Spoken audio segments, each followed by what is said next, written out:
Hello, everybody. My name is Latoya.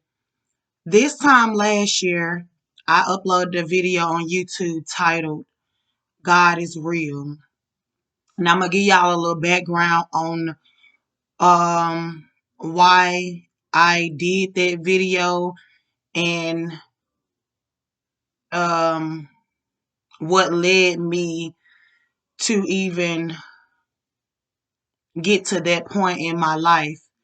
I mean, if that makes sense. But I've been going through a lot of things my entire life. Even as a child, I've always felt like an outcast in my family. I've always felt unwanted, uncomfortable. Um, basically just a lot of childhood trauma. And it really stemmed from my mama. You know, last year I was going through a lot of things. And it seemed as though, I was going through repeated cycles in my life. I have my ups and I have downs. Now, of course, that's basically life. But it was just like the cycles in my life were constantly repeating, but with different characters. And personally, I feel like it was me.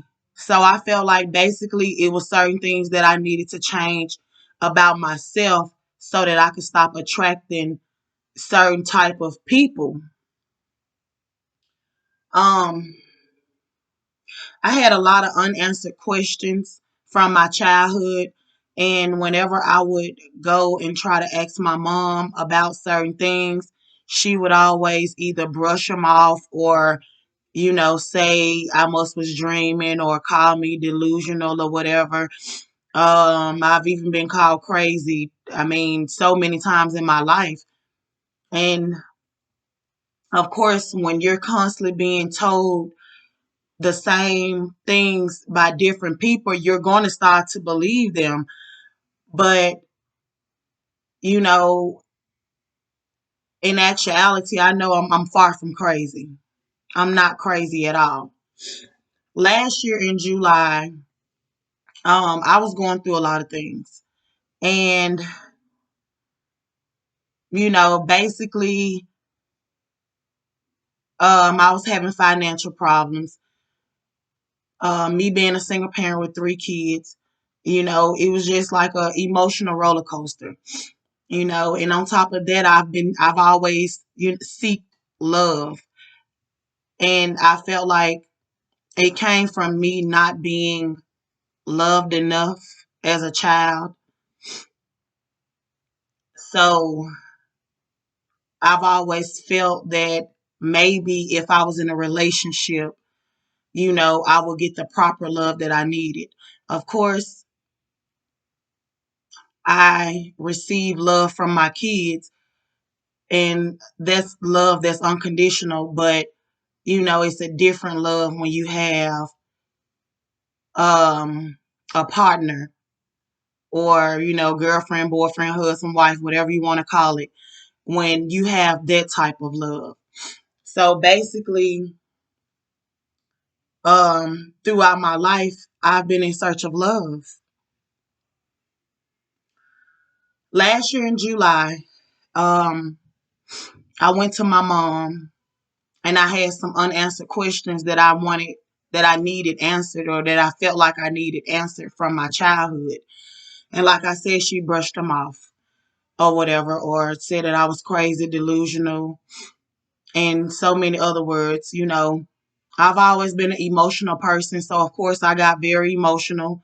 I'm a very sensitive person, so of course I got very emotional. I cry a lot. I cry, happy times, sad times, when I'm telling the happy story just as well as if I'm telling something that's sad. I've always been an emotional person whether I'm watching a movie, a cartoon, whatever, a love movie, whatever. So of course I got emotional. We kind of got into it. Now, for some time now, I've been feeling like God has been trying to get me to distance myself from my family. But, and I've done it a couple of times, but I've always backtracked it. I've always, put blame on myself even when I knew I was not wrong. I've always took the blame for it and I always fell back in their trap. Even though I've never felt love as a child from them, my mom and my siblings, and even as an adult, growing, being grown with my own kids, I still could feel the tension between, myself, my mom, and my siblings. So it was really nothing for me to distance myself from them, but I've always had, guilt from me taking my kids from their grandmama. I've always felt guilt from me taking my kids from my siblings, which is their aunts. But in a sense, you know, I've explained to my kids before that it's just certain things that I can't really explain to them, but I have my own personal reasons on why they shouldn't go around my family, especially when, we are not on talking terms. So like I said, last year in July, me and my mom had it wasn't really an altercation, it was a disagreement. And, basically she didn't want to discuss the questions that I had asked her. So before I left out of her house, I said that I was going to heal myself. And in actuality, I didn't know the words that I was using, far as everything that I have learned thus far. But at the time, what I was saying was I was going to distance myself from my family and get myself and my family, which is me and my kids, get us situated and, not worry about nobody else, not trying to come around for every family event or whatever. I was just going to concentrate on my household. When I said that word, that healing word, my mama eyes got so big as if I had said some type of, I don't know. I can't even explain it, but her eyes got very, very big when I mentioned I was going to heal myself. And like I said, I didn't know exactly what I was saying. So, um, and I've always been, I don't know, I love music. So I've always been able to relate to different type of musics, whether it was gospel music, country, blues, R&B, some rap music. So, um, music has gotten me out of a lot of um hard times, as far as me falling into depression or whatever. And it's just like certain songs come out, or I hear certain songs at a certain time, and it's related to certain things that I'm going through at that moment. And I went and I was listening to my gospel music, and Smoking North song came on, I Understand. And I had never heard that song until last year in July. I had never heard that song. And, I just really understood, and I really, I could feel the words, if that makes sense. Um, I pray a lot. I don't go to church often. Growing up, I went to church off and on. Even when I got grown, I went to church off and on, but I've been a single parent of 3 kids since my youngest was a baby, and basically it was work and kids. So, and a lot of times, the jobs that we get, they want you to work weekends. So, far as me going to church, that was put on the back burner. But I've always talked to God. I've always communicated with God, in my own way, whether I'm driving, taking a bath, cleaning up, um, praying over my kids or whatever. So I had started seeing like a lot of different signs and things, like signs in the clouds and certain things like that. And I felt like, in that moment, I knew God was talking to me. So, um, this had to happen like the end of July, the beginning of August, maybe towards the end of August. I remember I had saved up like $200 for my birthday. My birthday is in September, and my tags were due in August. My tags weren't. They was only like 80 something dollars, and with me working, I was working two jobs. So, and I waited too late to order my renewal, my tag renewal in the mail. So I had to go to the location. And the day that I went to the location, they were about to close and everything. And the lady had pulled up in the system that I had dropped my insurance like earlier in the year. And she said that it was going to be, like a $200 fine. So I honestly forgot that I had dropped my insurance, and I'm like, nah, let me go get a printout or whatever, because I know I had my insurance or whatever. But to make a long story short, I had dropped my insurance. So I couldn't go back after I left the insurance office or whatever. I ended up going back the next day, which was the 1st of September. So I had to not only pay my tag fee, I had to pay a late fee because my tags went out in August, and I had to pay the $200 fine for dropping my insurance back in April of last year. And of course, I needed my tags, so I had to get them.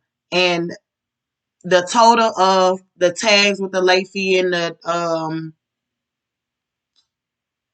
total of the tags with the late fee and everything included, was just enough in my bank account. And it was like $287.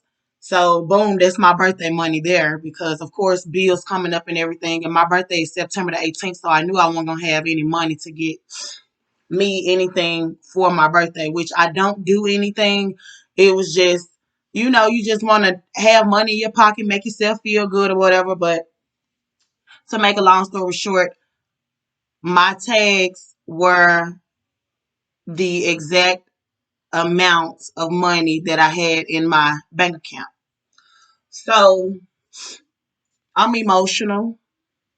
I'm already, a emotional roller coaster. So I'm very emotional. I'm just talking to God and I'm listening to my music, Yolanda Adams, Smoking Norfolk, everybody. And I'm like, God, like, why me? Like, why am I going through all of this? Like, I'm trying to do right. I'm doing right by my kids. I'm working two jobs. I don't want to work two jobs, but I don't want to, not be able to do for my kids. And at this time, I'm staying in the projects. And, you know, my rent was based on my income. So with me working two jobs, I'm paying $587 in the projects for rent, plus my utility, car insurance, car note, all that stuff. So, oh, I lost my train of thought.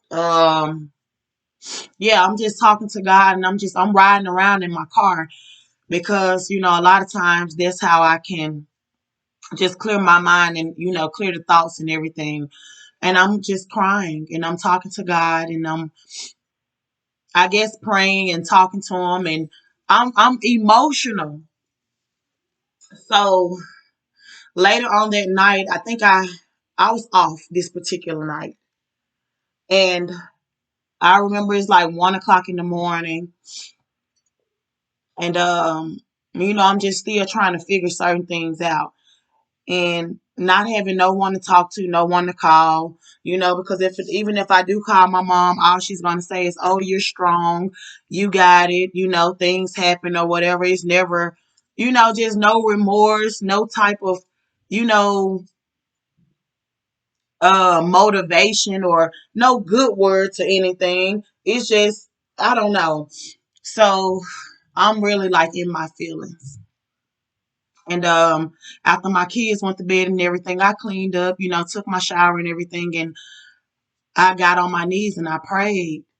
And I'm in my living room downstairs, and I'm in front of my couch and I prayed. And I'm talking to God for like 10 minutes, and I'm just praying and I'm repenting for everything that I've done. I'm trying to see like where are the blockages? Like, what am I doing? What have I not done? What can I do? To stop this cycle in my life. Like, I don't understand. Like, I didn't understand. So after I get done praying and everything, I go upstairs and I get go in my bedroom and I lay in my bed and I lay on my back. And when I laid on my back, my necklace came off.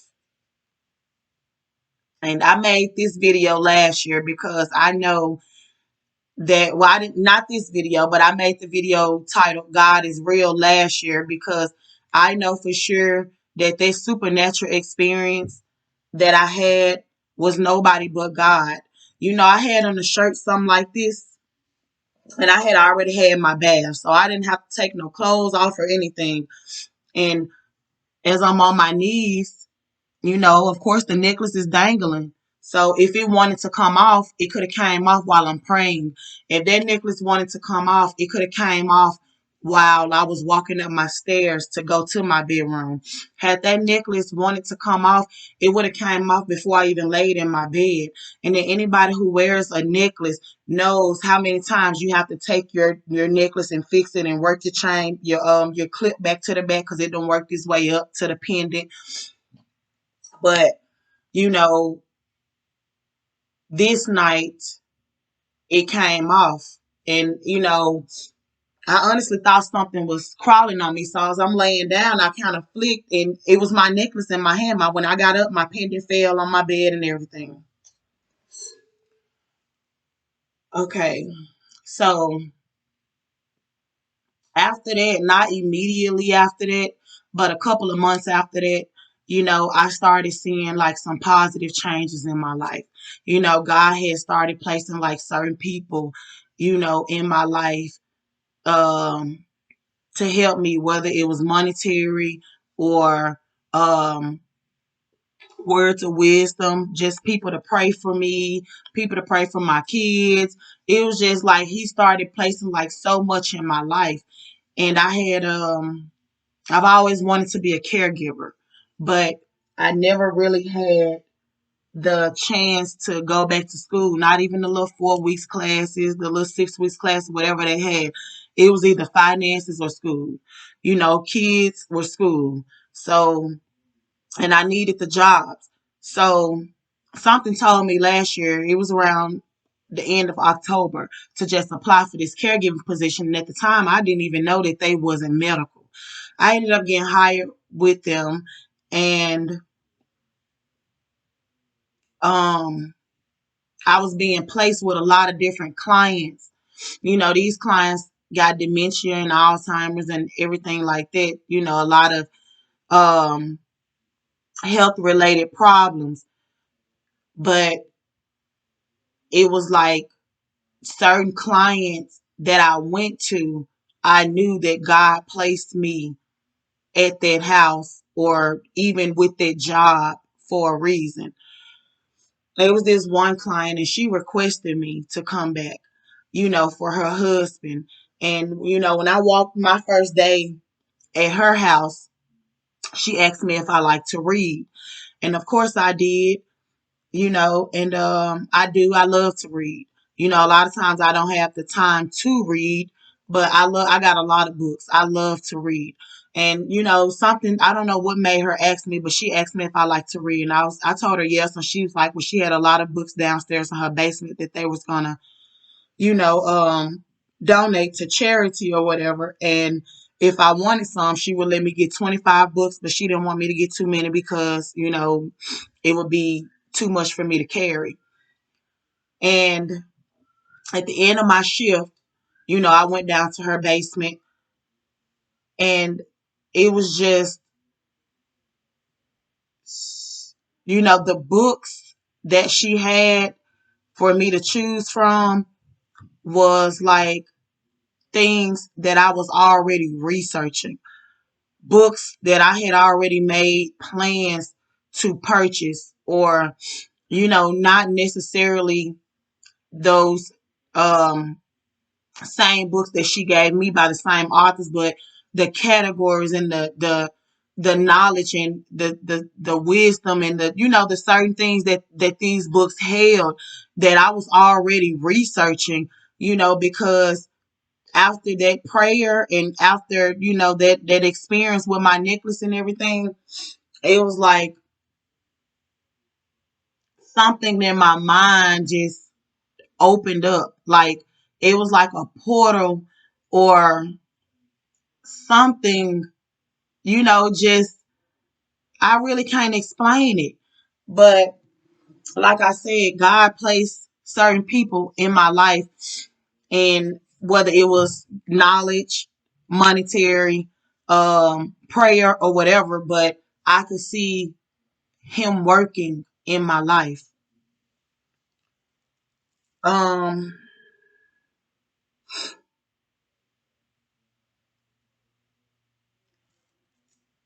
my childhood, I'm the second of five girls. The question that I had to ask my mom that stemmed, that actually, you know, I'll say woke up the knowledge or the wisdom in my mind. The question was, I had been having like this vision, or maybe it was a dream, but I know it was a vision. And I had been having it for years. And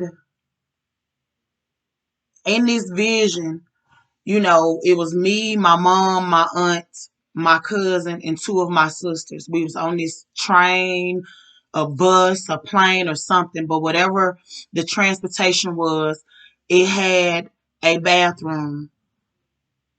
And I remember my oldest sister and my cousin getting locked in the bathroom. And I remember them being on the little intercom, and they was like, "Help, we stuck." And my mom was sitting down holding my, at this time, she was my younger sister because it's five of us now, but at this time it was only three of us. So my mom was sitting down holding my younger sister, and I was sitting beside her. So when my sister and my cousin got on the intercom and said that they were stuck, my mom set my sister down beside me, and she got up and let them out of the bathroom. So I know I've asked my mom about this like on several different occasions. And it's always this, I always get the same response. Oh, I don't know what you're talking about. I don't know what type of dream that was, or you're delusional, that's an illusion or whatever.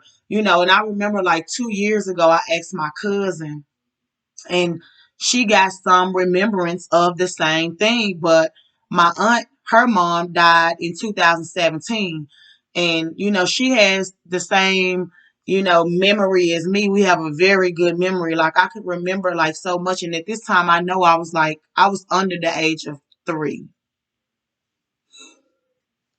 And but whenever I bring it up to my mom, it's always the same things. I never get a answer. So,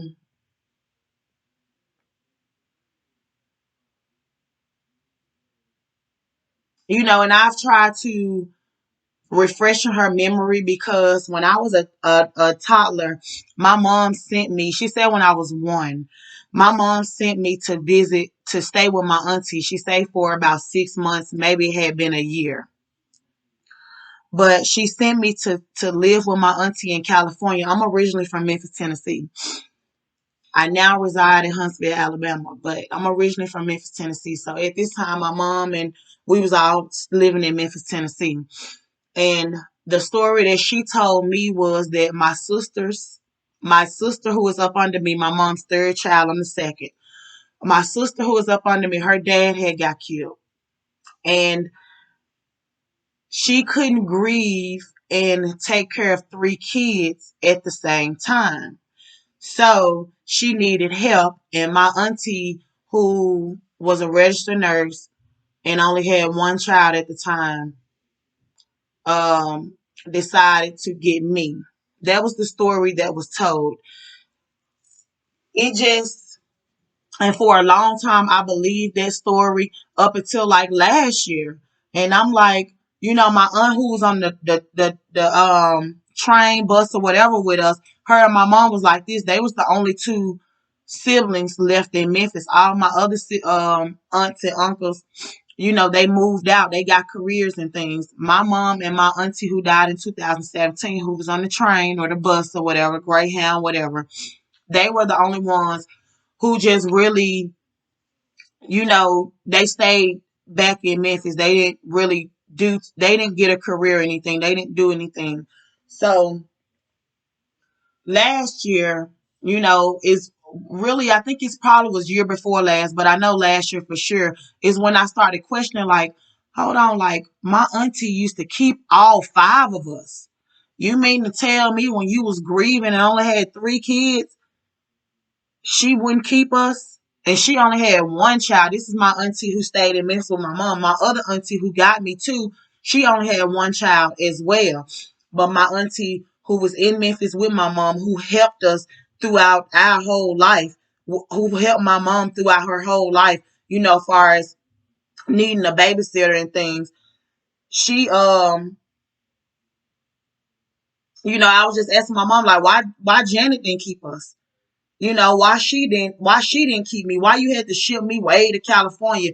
And then again, I got shut off, cut off, you know, but it just didn't make no sense to me. Like, what type of sense do that make? My auntie kept all five of us. Whenever my mom had to go to work, whenever she wanted to go to the club, whenever she wanted to go hot bed from bed, my auntie kept five of us. So for her not to keep three of us, you only had three kids when you shipped me out to California, like that just didn't make sense to me. And it still don't make sense to me. And then two, the story that she's been telling me for years. Oh, well, I was grieving and I couldn't grieve and take care of three kids, so I had to ship you off. My auntie who took me just told me last year, oh, well, no, I don't remember anything going on. I just remember me wanting you. And, I told her to send you to me for a few months. And, she sent you to me. Well, she actually brought you to me because she had to stay for about a week and get you adjusted and everything.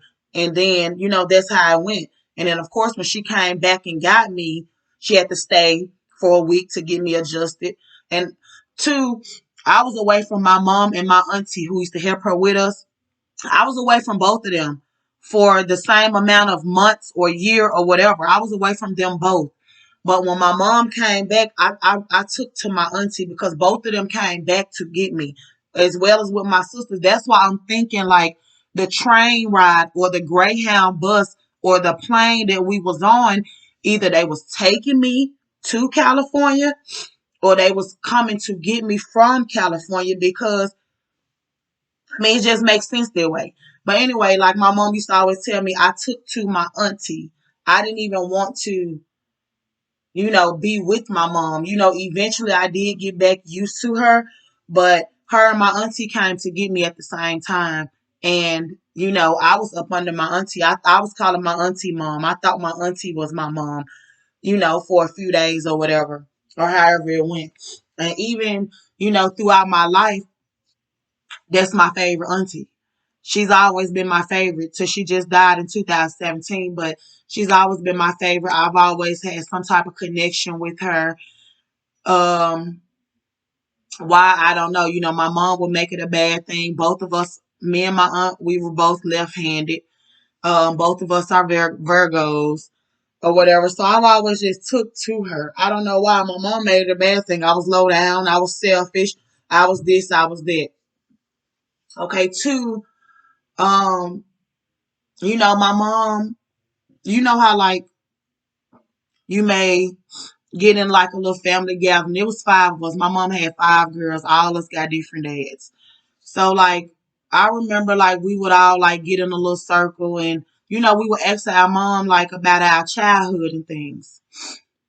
And like about our, baby years. Like this was like from the age of 4 or 5 on up. Like we would just ask my mom because she didn't have any baby pictures of me. And I remember one time she tried to make me feel good and had a picture of one of my sisters and told me that it was me. But, me remembering everything my mom said when I was a child, I came out, most kids come out light skinned or whatever, and then they get their color. She was like, I came out jet black.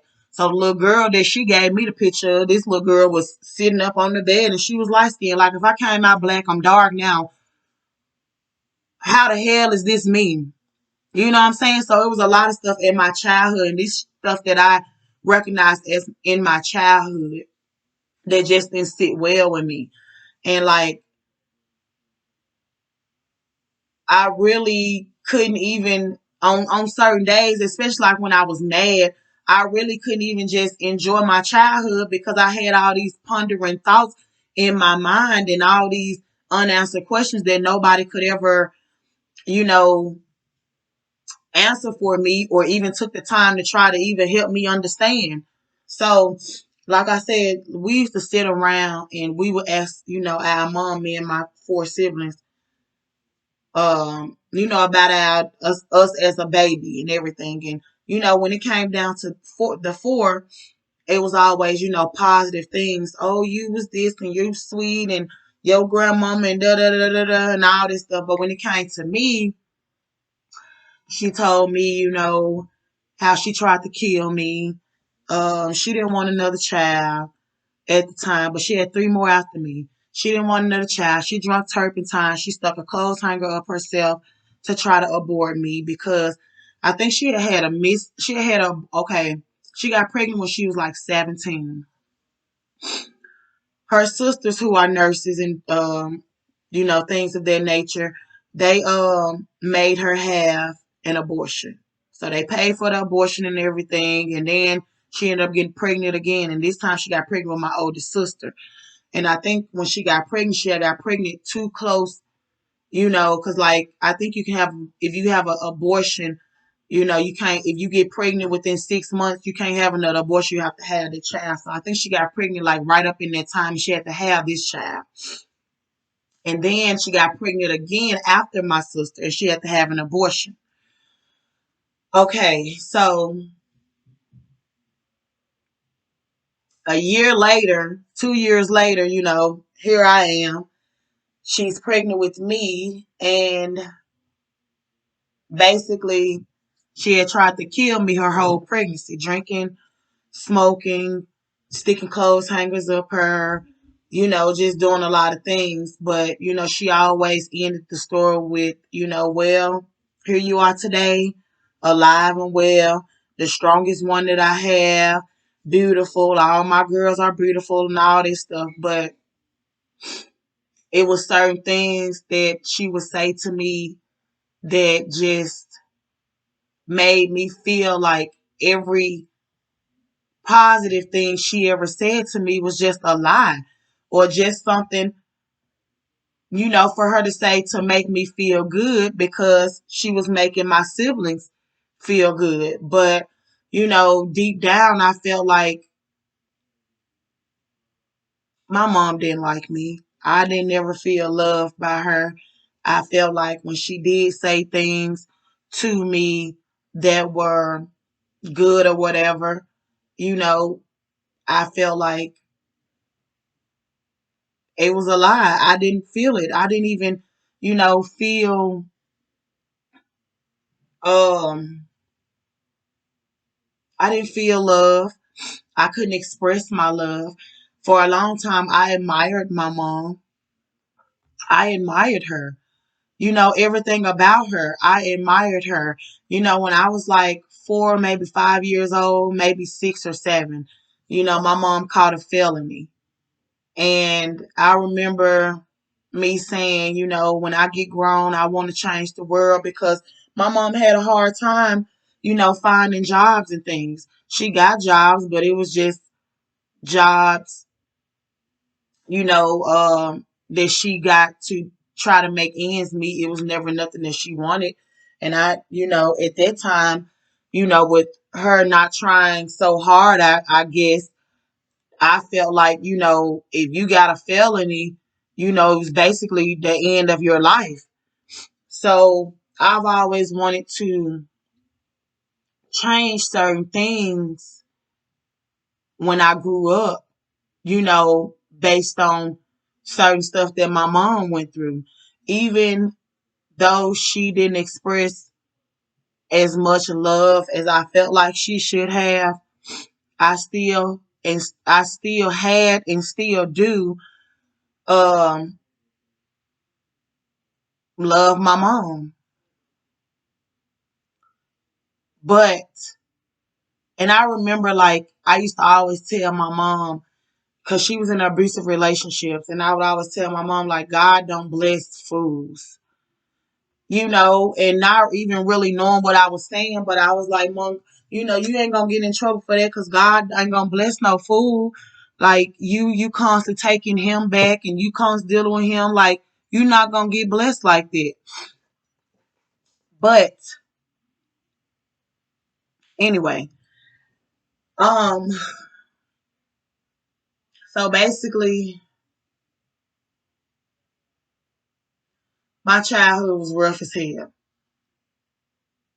I remember at the age of 10 years old, I think maybe 11, my mom became a lesbian. And it was just so embarrassing to me. Like, I hated it so much. And because, the relationships was no different than the guys that she dated. Her and the females that she dated, they still fought. They still argued. They still did certain things. So it was like, you getting in this relationship and nothing has changed. It's still the same thing. So why even be in a relationship?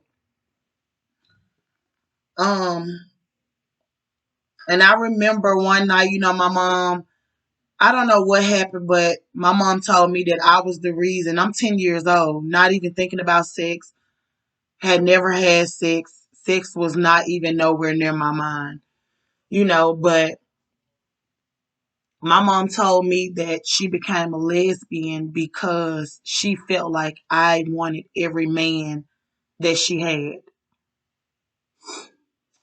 And if you don't understand what they did to a 10-year-old girl, then I really can't express it. But, I was very emotional. I think I cried for days straight. Like, I had a diary. I would go write in my diary certain little things to try to, express my feelings since I had no one else to express them to. I would always write things down.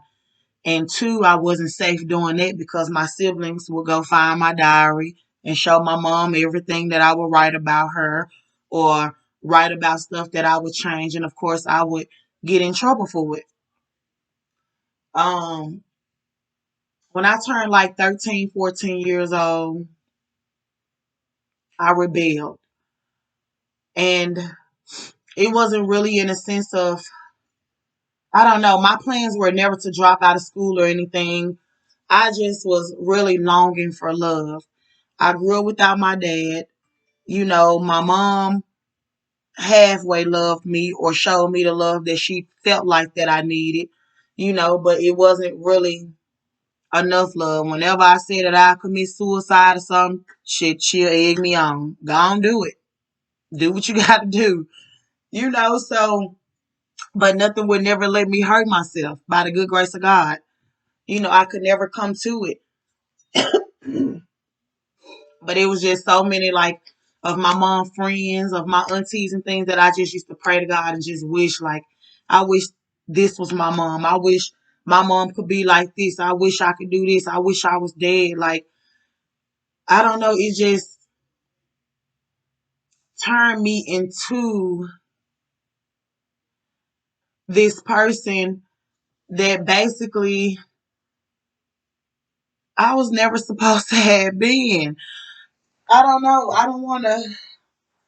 I know everything happened by the will of God.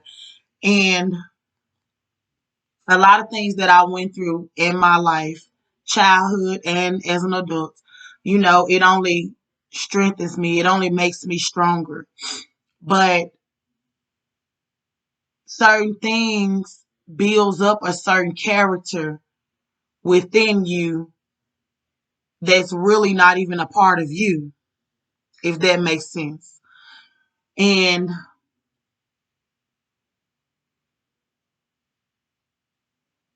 I don't know, basically, I just really wanted to do anything in my power to hurt my mom in a way. But I didn't want to prove her right on certain things that she spoke over my life. For instance, my mom said that I would be the first one with kids. I wasn't. My mom said that I was going to be the first one with an STD. I was going to have AIDS. My mom said that I would not live to see 25. It was just a lot of stuff that she spoke over my life that I tried not to um, make reality or bring to reality or whatever, however you want to put it.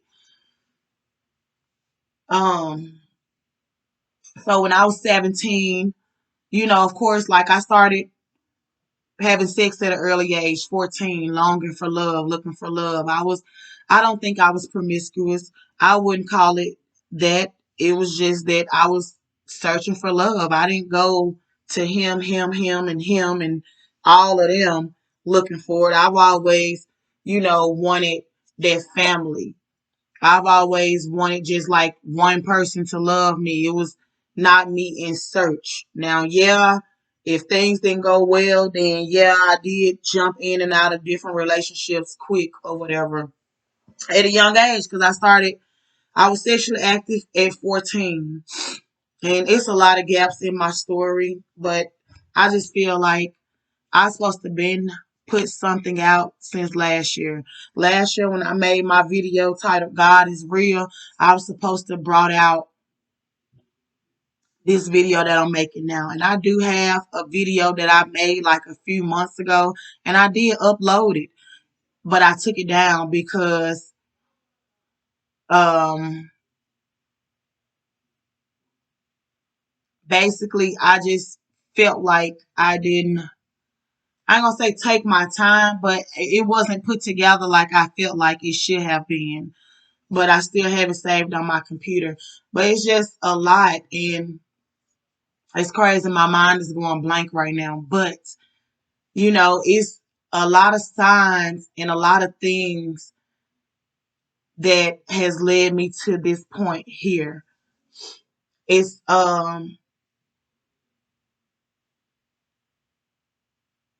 after I prayed or whatever, like I said, you know, my mind or my eyes were opened up to a lot more of reality that goes on in the world, that a lot of people are really just sleeping on.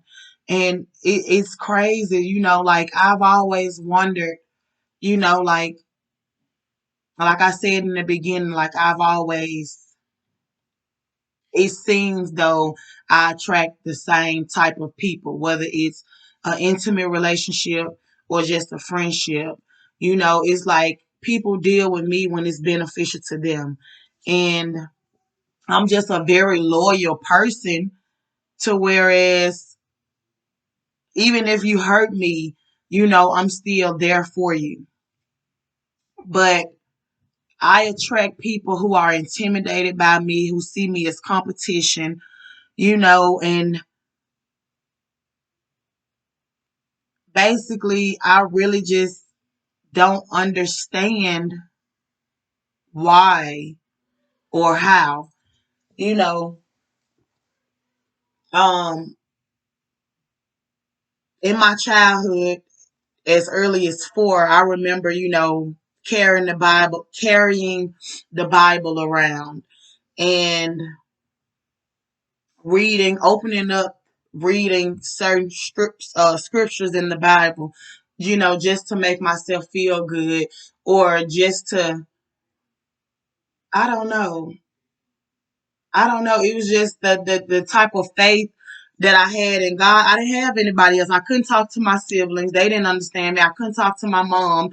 She would brush off certain things to just make me feel like I'm just crazy. Like a lot of other people who I've come in contact with, everybody it's crazy.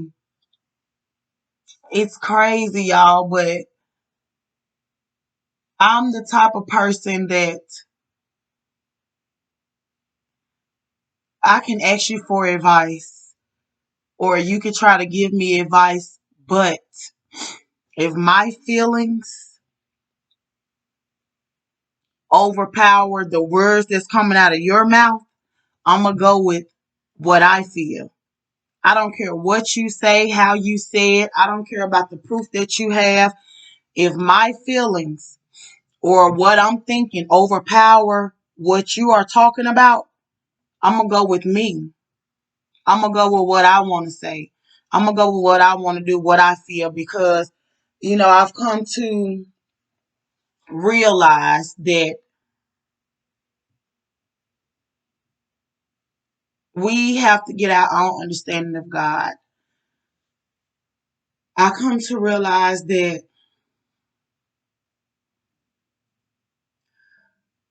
God is within every individual person, you know, and God deals with each person accordingly, if that makes sense. So, what's suitable for you, is not suitable for me. What fits you and your lifestyle may not fit me and my lifestyle. So, I mean, I don't know where I'm at, y'all. And I'm sorry because I'm posting this video anyway. I got to get it out. I've been told to get it out before this new year, and I promise you I'm going to get it out. But anyway, things that I've been going through, or things that I went through in my childhood, it only made me a stronger individual. I had my first child at the age of 17, and like I said, the way my mom treated me, I never, ever want my kids to even feel the feelings that I felt as a child. So when I had my first child, of course, I was pregnant, and I'm gonna tell y'all this. My mom, she was on drugs when I had my first child. So I remember I was like 8 or 9 months pregnant, and we was back and forth. I had left and ran away for like 2 years, so I didn't see my mom for like 2 years. And in the midst of her coming back, like a month or so after her coming back, of course, my sister was already pregnant, so I had no problem with getting pregnant. I had been wanting a child for so many years. But like I said, I just was not trying to prove my mama right about me being the first child, the first one, with kids or the most kids or whatever. So when my sister came up pregnant, I was already dating my kids' daddy, which I didn't have kids at the time, but I was already dating my kid's dad. Um, a month or two after my mom had returned, I ended up coming back. When I was, my baby daddy took care of me. I didn't want for anything. I didn't need no food, no clothes, or nothing. So my mom came back to Memphis because they had moved to Alabama, where I'm residing in now. But at the time I had ran away, I didn't want to leave Memphis. So when they came back, um, a month or two later, I got pregnant. When I was 11 weeks pregnant, my baby daddy ended up going to jail. So, my mom wasn't really stable. She was still on drugs. Um, so I was really just staying here and there. I went and stayed with my sister's auntie. My kid's dad was in jail for like 10 months. And at this time, my mom is still getting food stamps, government assistance for me. So me and my siblings still on her case, but all of us are like scattered out. And basically, I'm the only one still in Memphis who's still in need of certain things. So, but to make a long story short, when I was like 8, 9 months pregnant, my mom came to me trying to get the food stamp card. And when I declined, you know, she started chasing me through the woods, and the whole time she chasing me, she's telling me, she hope me and my baby die. She can picture me on the gurney now, me and my baby dead. She can hear certain the noise of the little monitor, the heartbeat monitor, and all this stuff, that ugly ass baby that you carrying. Like, it was just so much that you wouldn't think that would come from a mom for her child. But when it came down to me, it didn't matter what my other siblings did or how they did it. They could do the same identical thing that I do, but when it come down to me, for some odd reason, it's just like, you would have thought I murdered somebody or whatever. But anyway, so when I had my first child at the age of 17, of course I was staying with my mom because, like I said, I've been told on several different occasions, even in my teenage years, to distance myself. And when I seen myself, whenever I distance myself from my family, I would be doing good. And then, like, I don't know, whenever I ended up backtracking back to them out of guilt or out of certain beliefs that my mom had instilled in me, you know, things would just go down. Like, for instance, when she come back to Memphis and then all of a sudden my baby daddy get locked up for 10 months, whereas I have to depend on her. But when I'm depending on her, she dogs me out. She mistreats me. I mean, it's good days, but the bad outweighs the good, and then I come to realize that, the good days was only when it benefited her. If she wasn't in need of anything, or if she didn't have anything, to benefit off of me from, those were the bad days. But so when I had my first child at the age of 17, well, I'll say, yeah, I had my first child at the age of 17. It just was like an eye opener for me. When she was 3 weeks old, my baby daddy got out of jail. He was in jail the whole pregnancy. I got my first job when my baby was 3 weeks old because, my mom taught me at a very early age that people just aren't meant to be depended on.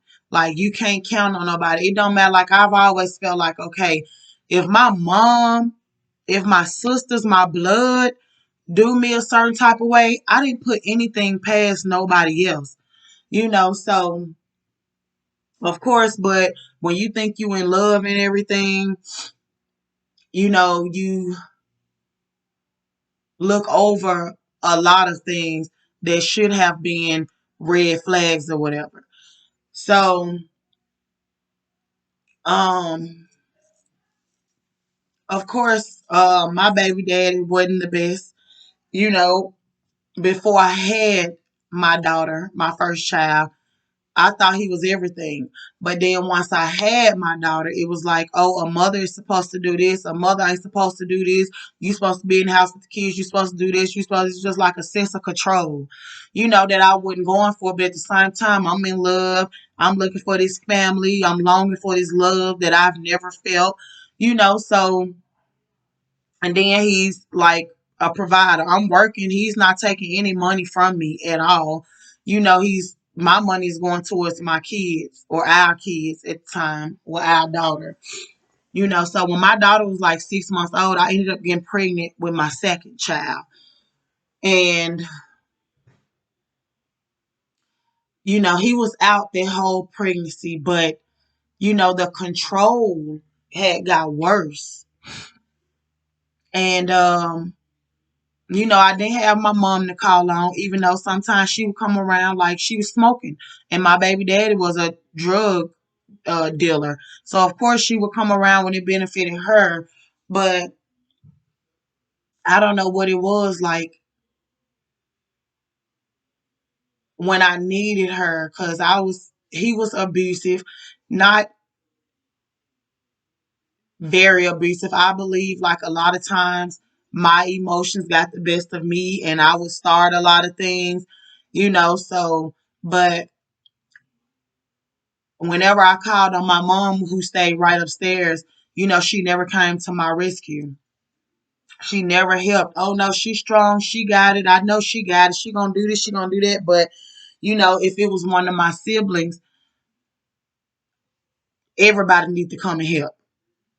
And that too made me feel some type of way, even though I had my own, and I stood my own ground or whatever. But for your mom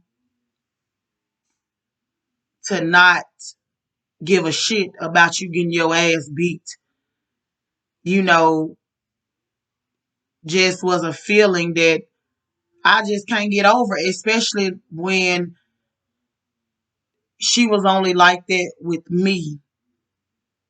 My other siblings, my sister that was under me, she had an abusive relationship too, but my mom did whatever, as far as keeping her kids, running to her rescue. If she had to get in it, she was doing all that. But when it came down to me, it was always, oh, she's strong, she got it, which I did. But you know, so when I was when my son was 4 months old, this is my second child. My son was 4 months old. My baby daddy had moved us into a house. We had got a house. We had got us our first car and everything. I'm happy, but it was that sense of control. I had a job and everything, but it was like, oh, well, I'm not going to keep the kids. I got to do this and I need to do this too. So, and I remember when my son was 4 months old, it was a few days before Christmas, he ended up going back to jail. Which this time, I was kind of happy. The first time I'm in love, so but this time it's like I got two people that I'm responsible for. So you're a grown man, you knew what you was doing to put yourself in that situation, and now you gotta deal with the consequences or whatever. Um, so after he went to jail, of course, I had to depend on my family again. My mom was staying with my sister and she was watching she only had one child at the time. She was watching her son. So, um, I needed to depend on my mom to watch my two kids. My kid's dad was in jail. His parents and things wasn't really no help. So, of course, I had to backtrack back to my family. And my mom did good for a while. She kept our kids or whatever. We paid her. She was on drugs, so of course we had to pay her. But eventually she got tired. Well, I'm not gonna even say she got tired. When my sister decided to put her son in daycare, my mom suggested that I had to put mine in daycare as well, which was not a problem. You know, so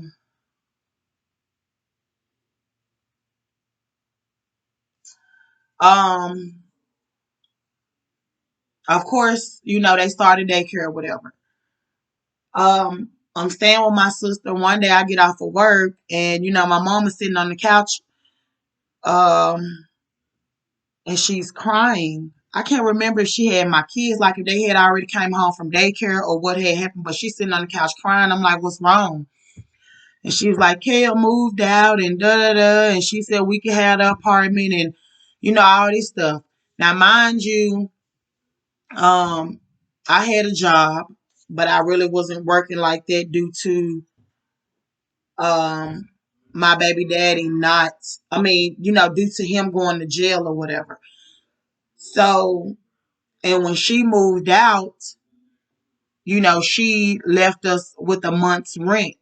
So, of course, the rent is behind. I don't have any money like that.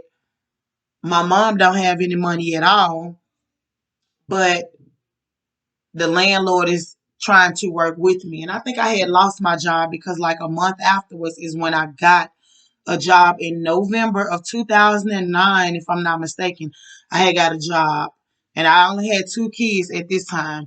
So we ended up, I ended up leaving that apartment, and my sister's dad, um, He had a lot of little property that he would rent out, and his girlfriend at the time had an apartment that she was renting out. So I ended up renting her apartment out for, $300 a month or whatever, just so I can get on my feet. I didn't have a car or anything, but I needed this job.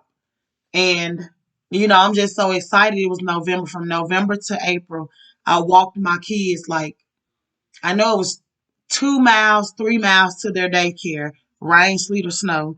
And then I walked myself to work. I know it had to been at least 4, 5 miles from their daycare to my job, rain, sleet, or snow. Some days I would get to work and I would just be soaked and just, cold or whatever. But I've always felt like, God was testing my strength.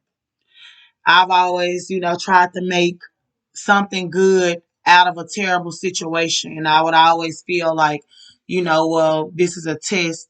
Maybe God is just trying to test me or whatever. And I had to do that from November up until April of the next year when I got my first vehicle. Um,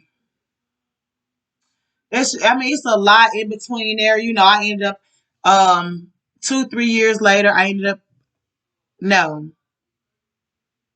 The job that I was working at, I ended up dating my manager. Like 6 months into me working at that job, I ended up dating my manager. And 2 months into us working, I no, okay, I got my car that next year in April. So, and like 2 or 3 months into me having my car, I ended up having a wreck. 6 months into me having my car, I ended up having a wreck. And somewhere in between that time, me and my manager started dating, and he helped me get my second car. So after he helped me get my second car, I was staying with my cousin, and he offered for me to come and stay with him. He purchased my car for me and everything, and I'm excited. I told my mom, and the first thing she says is, "Oh, girl, he gonna try to control you."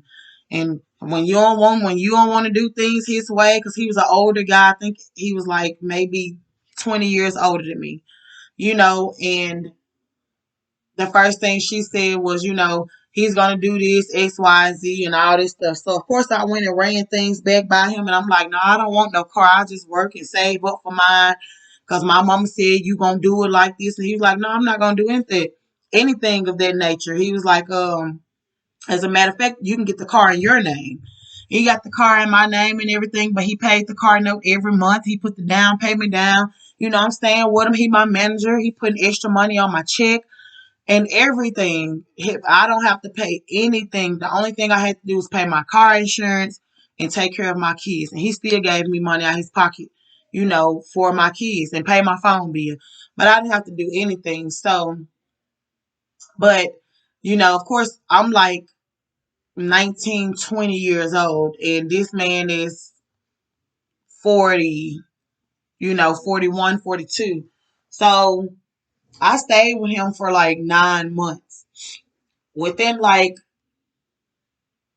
the eighth of the nine, the eighth, the seventh or eighth month within them 9 months, I ended up meeting my third child dad. And of course, with me staying with my manager and things, me and him wasn't sexually active for the simple fact that he had a massive heart attack like years before I met him. So he was on all kind of blood pressure pills and all kind of, medication. So his stuff didn't work. And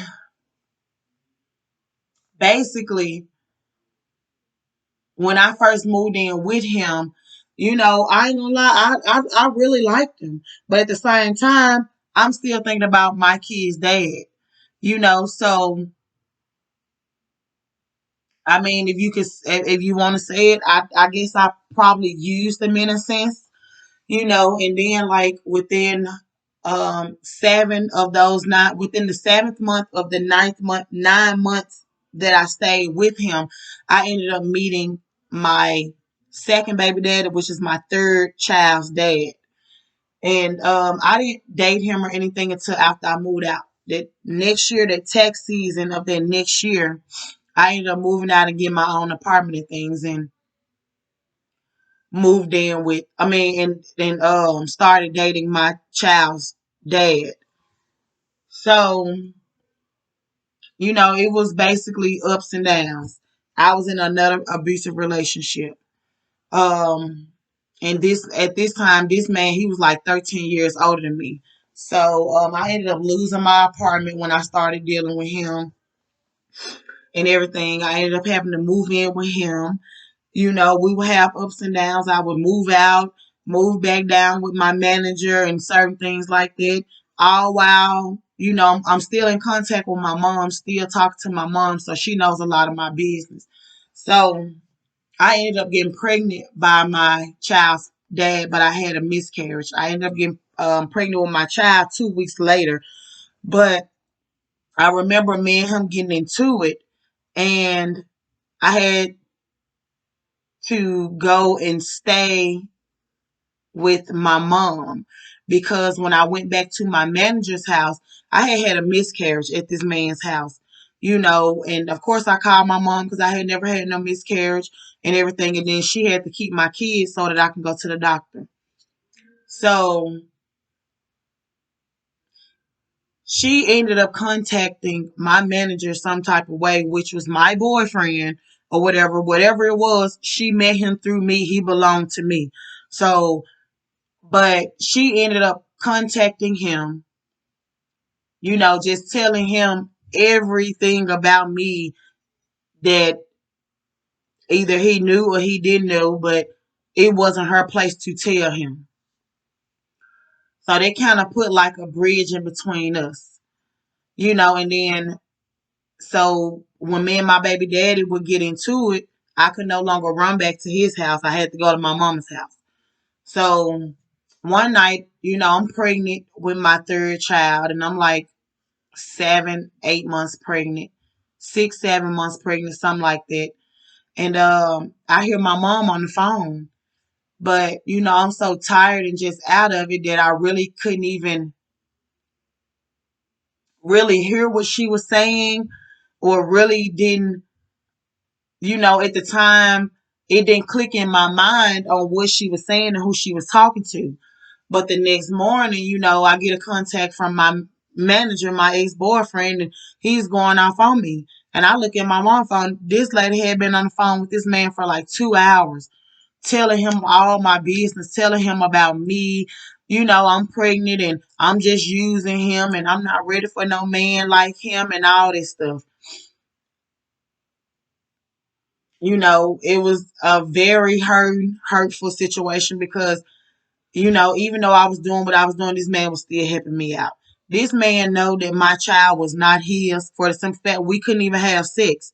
But he still helped me. He was in love with my two older kids, so he was still helping me out. But my mom tried to bring up everything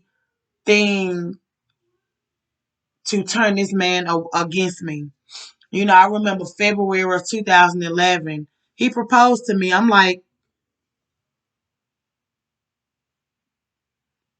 6, 7 months pregnant, and he proposed to me Valentine's Day, 2011. My stomach is big as hell. He proposed to me, and he was like, even though he knew my baby wasn't his and all this stuff, he was in love with me and everything, and he wanted me to marry him. And me being young and dumb, at the time, I'm just looking at the ring. And I quickly said yes, even though I'm knowing like I didn't even want the man. My baby daddy at the time, he was older than me too, but he's this nice looking guy. He's working and, everything works. And then my manager is this much older guy. He's on all kind of medication and things. And, the main factor, of his body didn't work.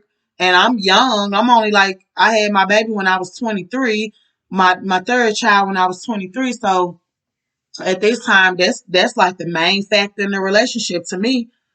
So basically I would only go around him when I needed money or whatever. And to make a long story short, part of my repentance and me praying to God and things, I felt like, you know, I was getting karma from how I treated him because he ended up dying like in 2016. I had already been moved from Memphis 2 years before he had died. But I'm just saying, like, I felt like for a long time, like the bad luck that was going on in my life, the things that was happening in my life was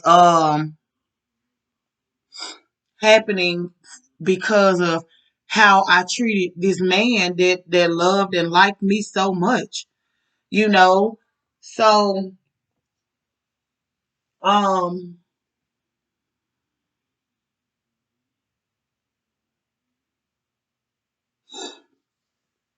I don't know, I done kind of lost my train of thought. But basically, all in all, what I am saying is, I mean,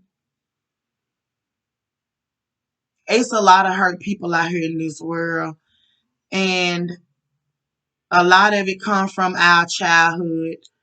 A lot of it, you know, um, I wouldn't want to say is our parents' fault because now that I know a lot of stuff that I have learned within this year or so, or a lot of knowledge that I have obtained within this last couple of years, hurt people. So, our parents were, they aren't perfect, but still too, they know exactly what they doing for the simple fact that, like when my auntie, um, I would always call her the one who got me when my mom shipped me off. Me and her kept in contact for years up until last year. My mom made her stop talking to me, and she's my mom's oldest sister.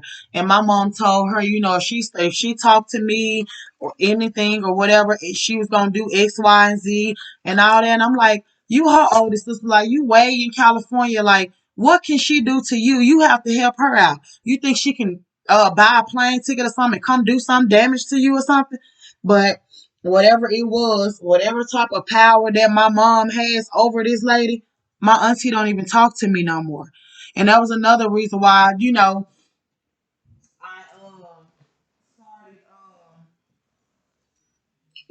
that was another reason that led to me bowing down before God, just really praying hard like I did. Like I said, I always have prayed. But, for my mom to have power over her older sister and tell her to not talk to me, or not help me out in no type of way, like what type of hate does your mom have for you to go through so many loops and holes to make sure you have nobody, to make sure that you have no one in your corner. And I mean, it's not going, it's still going on. Like last year, I was not supposed to bring New Year's in with my folks, but some type of way they ended up getting me over there. I was not supposed to bring in no type of New Year with my family at all, but some type of way they ended up getting me to come over to my mom's house. And there I go with me and my siblings and all this stuff because I do love them. I long for my family. I long for relationship with my siblings and things, but it's fake. It's all fake.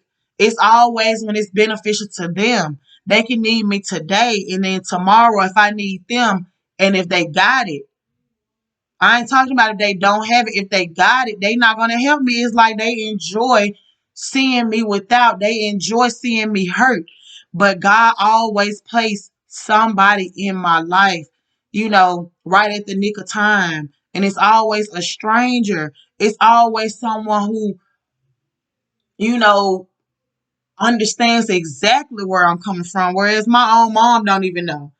But here it is, a whole stranger understands exactly where I'm coming from, understands exactly how I feel, and gonna give me that help or that support that I need. So being a single parent, I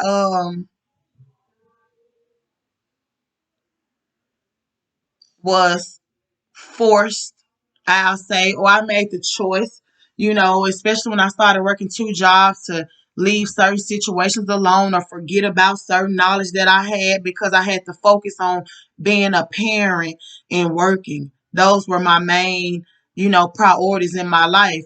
My bills, of course, that's my money. I gotta work. My kids' needs and they wants and stuff. But I don't know. I done lost my whole train of thought. But I just had to get this video out. I got plenty of more to make. I got plenty of more stuff to say. I just want to try to stay on track. But the whole purpose of this video is to let you all know that I heal myself by the good grace of God. And I mean, like, if I can do it, y'all can do it too. Don't let nobody tell you you crazy. Don't let nobody tell you, oh, you too old to be living in the past, because can't nobody tell no one how to heal. Can't nobody tell you how to get over certain things. It's impossible. Like, I mean, just because you hadn't got over it, or just because it still triggers certain things in you, don't mean that you're crazy. It don't mean you living in the past, because you know me personally, I mean, I'm talking about certain things that happened in my childhood and stuff, but it that didn't make me. It only made me stronger. So I'm not talking about it coming from a bitter spot, or trying to make somebody look bad. I'm coming from a place of, no matter how bad somebody beat you down or tear you down, yes, it can get emotional. You may even want to be suicidal at times, but man, when I tell you, if you have faith in God, and if you pray to God and just do the things that you know are right, I'm telling you, everything will fall into place. It's just so much that I have left out, so much that I'm not talking about. Of course, I'll probably get to it, but it's just so much that happens when you put your trust in focus, you know, and acknowledge God, because He is real. And anything that you want, anything that you desire, anything, I'm telling you, all you got to do is trust in Him, asking Him, and put forth the effort to get it done. And He gonna send the monetary, the monies, the people, whatever you need. He gonna line it up for you. It's not gonna come from who you think it should come from, or who you feel like should help you. Cause like another thing, my mom, oh, you think you grown, I ain't gotta help you. No, I ain't never say you had to help me. But my whole thing is, why make a difference? That's my thing. I don't dwell on nobody's help. I don't dwell on nothing that nobody, I don't feel like I am, I don't feel like nobody's obligated to help me. I don't feel like nobody's obligated to help anybody. People do as they choose. But the question of concern is, the choice. I mean, the comparison, or why help out this child and not help out that one? Like, that's what I don't get. It was never, oh, well, I'm doing this, and you doing it that way. No, it's like, well, you keeping her kids, you can't keep mine today. I gotta work. She going to the club. So why you comparing yourself, bitch? You putting me in a situation to be able to, put it out there like that. But I ain't comparing myself to nobody. It's just, damn, I can't go to work, and then I'm finna give you some money. You gonna turn it down so that I can lose my job. But this one is going out to the club or to have fun and do X, Y, and Z.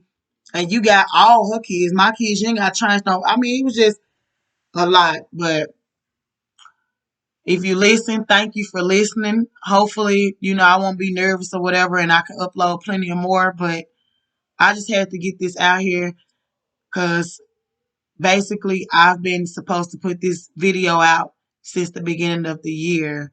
I was supposed to been did this video. Um, but I guess everything happens as the wheels. I guess everything happens at God's will, and everything happens in the time it's supposed to happen. So, peace, love, and light.